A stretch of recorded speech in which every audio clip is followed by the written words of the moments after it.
सब देखने और सुनने वालों की खिदमत में मोहब्बत भरा सलाम। हमारे ब्यूरो चीफ हैं इस वक्त पाकिस्तान में। आज चिनाब नगर रबुआ में जिस तरह दहशतगर्दी की वारदात डाली गई और कुछ वीडियो हमारे सामने भी आ रही हैं, कई लोग जख्मी हैं, क्या तफसील है अभी तक की सर? जी बिल्कुल, जो आज वाकया हुआ है, जो आपको हमने बताया है कि जो आज वाकया पेश आया, तो उसकी तफसीलात के मुताबिक ये वाकया जो है 1:20 पे पेश आया है। और मैं अहमदिया बैतुल जिक्र है, बैतुल मेहदी गोल बाजार चनाब नगर में। तो वहां पर दो दहशतगर्द जो एक कार पर आए थे और वहां से उन्होंने तकरीबन 100 मीटर दूर गाड़ी खड़ी की थी। उसके बाद वो पैदल चल के वहां पर आए हैं और करीब पहुंचकर उन्होंने अपने 9mm पिस्टल से फायर किए हैं, जिससे वहां पर मौका पे 4 अफराद थे वो जख्मी हो गए। और इसके जवाब में जो वहां पर गार्ड खड़े हुए थे उन्होंने फायरिंग की। उसके फायरिंग के नतीजे में जो दहशतगर्द था जिसका नाम शुएब है, वो मौका पर ही जाँ बहक हो गया।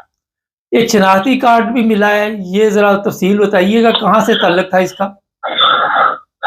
जी बिल्कुल, जो दहशतगर्द है उसका असल नाम है वो है शुएब बिन दैगम वल्द हफीजुर रहमान दैगम। और ये जो है इसका तल्लुक है राजनपुर के इलाके जामपुर से। तो ये वहां का इसका पता है। और आर्थिक तौर पे जो इसका पता बताया जा रहा है, जो शनाख्ती कार्ड के ऊपर लिखा हुआ है, वो लाहौर का है कि ये लाहौर में आर्थिक तौर पर रहायश पजीर था। और मुश्किल पता जो है इसका वो जो है वो जामपुर जिला राजनपुर का है। तो वहां पे इसकी जेब से शनाख्ती कार्ड मिला था। उसके मुताबिक 2 पिस्टल थे वो बरामद हुए, गोलियां बरामद हुई है। और ये 100 मीटर दूर से गाड़ी खड़ी करके आए हैं। ये टोटल 3 अफराद थे जो मौजूद थे, लेकिन जो दूसरे 2 अफराद थे वो मौके का फायदा उठाकर वहां से निकल गए। तो पुलिस जो है उनके मुताबिक जो है कि हम सीसीटीवी फुटेज की मदद से वो सारी जगह को स्कैन कर रहे हैं और हमें उम्मीद है कि हम बहुत जल्द जो है इन अफराद तक जो है पहुंच जाएंगे। ये बताइए कि ये 2 अफराद वहां से निकलने में कामयाब हो गए, तो जो गाड़ी थी वो किधर है आप?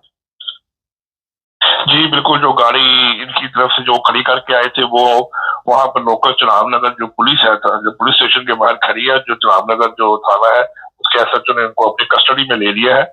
तो ये जिस गाड़ी पे आए थे वो गाड़ी वहीं छोड़ के जो बाकी 2 अफराद थे वो चले गए। तो अब इसके ऊपर सारी तहकीकात होगी कि वो गाड़ी किसके नाम पे है और वहां पर कैसे पहुंची है और ये कहाँ से ट्रैक होगी है। तो ये लोग जो है बकायदा प्लान करके, जिस तरह नजर आ रहा है कि पूरी प्लानिंग करके वहां पर पहुंचे हैं और इनका टारगेट यही था कि हम जो है वो इबादत गाह के अंदर जाए और वहां पर जाकर फायरिंग करें।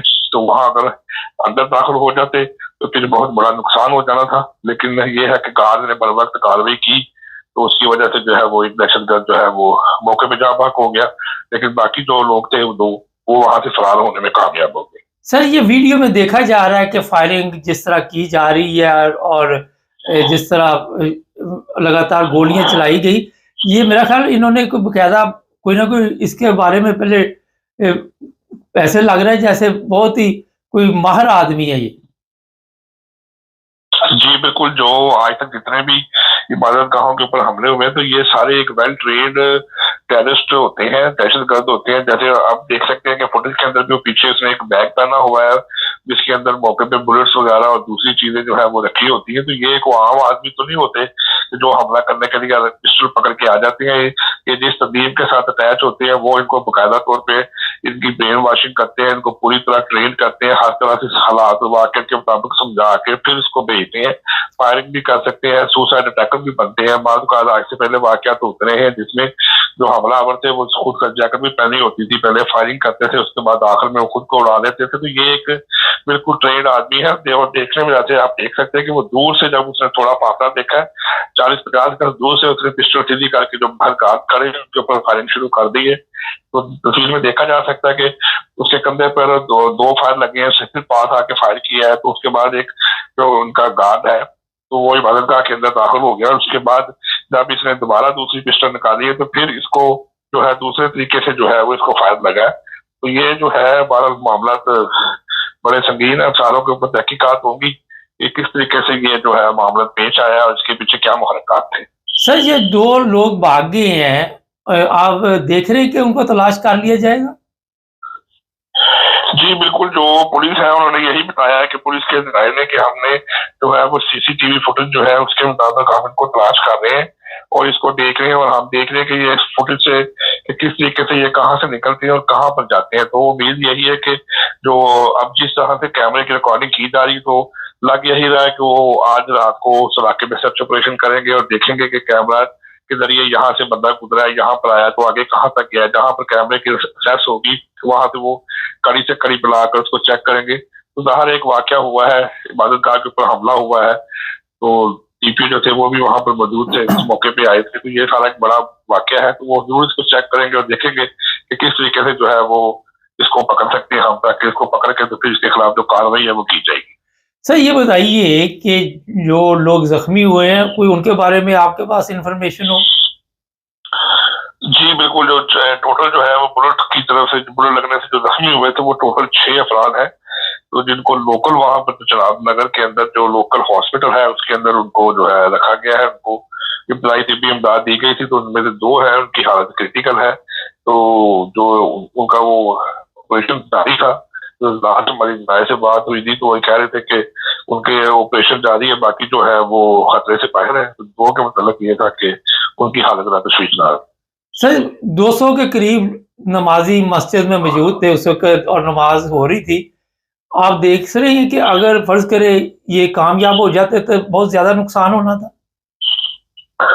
जी बिल्कुल, अगर ये शख्स खुदा ना खास्ता अंदर दाखिल हो जाता या जिस मकसद के लिए वो आया था, तो उसका मकसद ये तो नहीं था कि वो गेट पे खड़ा होकर फायरिंग करता और वहां से चला जाता है। उसका मेन मकसद यही था कि इबादत गाह के अंदर दाखिल होता और वहां जाके फायरिंग करता, जिस तरह से 2 पिस्टल और मैगजीन सारे लेके आया था। तो अगर ये शख्स अंदर दाखिल हो जाता तो बहुत बड़ा नुकसान होना था। तो जितने भी अंदर अफराद थे सबको गोली लग जाती थी, तो वो हलाक हो जाते। तो असल चीज यही है कि इनका जो मेन मकसद था वो गार्ड की वजह से और जो है वो कवर हो गया, और गार्ड ने बर्वक्त कार्रवाई करते हुए हालत धमाके के साथ फायर करके तो उसको मारते को जो है वो हलाक कर दिया। तो अगर ये जो 7 अफराद थे अगर उनको भी गोली लग जाती है, उसका भी मौके पे जो है उसका पीछा किया जाता है या उनको देखते, तो शायद वो भी मौके पे जो है वो उसके पकड़ के भी कार्रवाई की जा सकती थी। लेकिन बहरहाल जिस वक्त ये फायरिंग होती है तो जरूर दहशत का समा पैदा हो जाता है। फायरिंग की आवाज सुनकर लोग खौफ और आस में पैदा हो जाते हैं। तो इसी खौफ और आस का फायदा उठा के जो है वो लोग जो 2 अफराद थे वो निकल गए। बहुत शुक्रिया सर आपका। नाज़रीन, ये आज जो कुछ हुआ रबुआ में बड़ा ही अफसोसनाक वाकया था। और ये मैं आपको बता दूं कि जो भी दहशतगर्द होता है और पता नहीं इसके साथियों के पास क्या क्या चीज़ें मौजूद होंगी, कौन सा असला मौजूद होगा। इससे पहले भी कई दफ़ा कई इबादत गाहों पे हमले हुए, कई मसाजिद को निशाना बनाया गया, आप सबके इल्म में। लेकिन जो इसमें सबक हासिल है वो ये है कि अपने आप को भी कायम करना पड़ेगा, कहीं पे भी आप हैं, किसी भी जगह पे। ये नहीं, मैं रबुआ की बात नहीं कर रहा। अगर आप अपने आप पास भी हिफाजती चीज़ें आपके पास होनी चाहिए। ऐसी चीज़ें आज का जदीद दौर है, ऐसी जैकेटें मिल जाती हैं, ऐसे हेलमेट मिल जाते हैं, हर चीज़ मिल जाती है जिससे आप गोली से महफूज रह सकते हैं। और मेरा ख्याल करना भी चाहिए, क्योंकि जदीद सिस्टम है, जदीद दौर है, इसमें जिस तरह का असला तैयार हुआ है उसी तरह का अपने आप को सेफ करने के लिए सिस्टम भी तैयार हुआ है। और मेरा ख्याल है कि जो आज हुआ ये बड़ा ही ख़तरनाक था और एक बड़े हादसे से बच के साहब जिन लोगों के ऊपर गोली चली है वो भी अल्लाह करे जल्द ठीक होकर अपने घरों में जाएं।